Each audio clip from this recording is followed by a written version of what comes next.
Hello, my name is Chandler Smith, and today I'm going to be presenting to you about phenolic, furan, and urea-based resins, their structures and applications. We will first be going over phenolic-based resins, and we will go over the structures of phenolic-based resins, and then we will move into the applications of phenolic-based resins. Then we will move on to furan-based resins, and then move into the structures of furan-based resins, and then the applications of furan-based resins.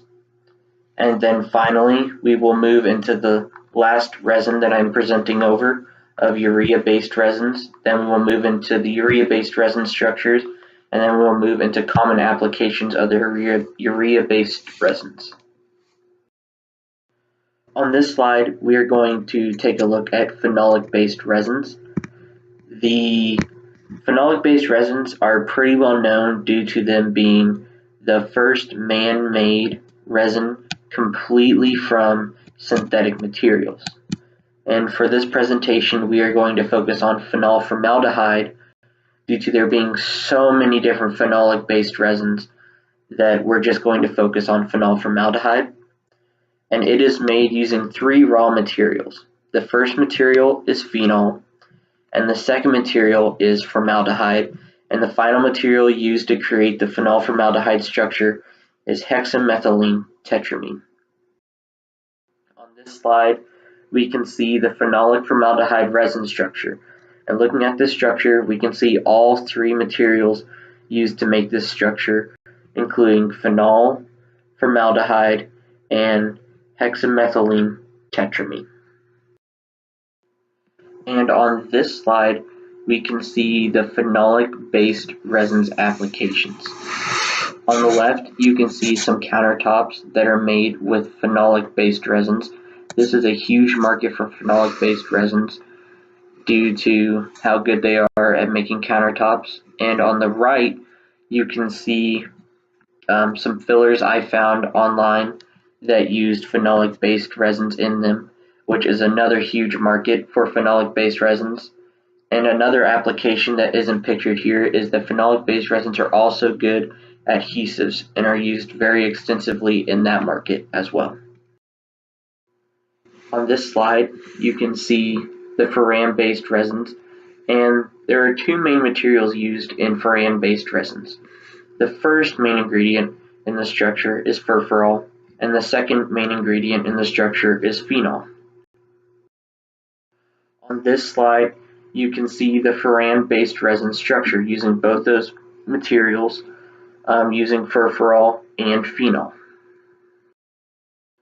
On this slide, I go into some details about only some of the applications because once again, there are so many out there used in everyday life. Some major applications though for furan-based resins do include using them as a non-reactive diluent for epoxy resins, and they can also be used for foundry sand cores and molds. And they're also used a lot in process piping and underground sewers, which I found interesting because I had no idea it was used in those applications. And there are so many more applications that they're used for as well.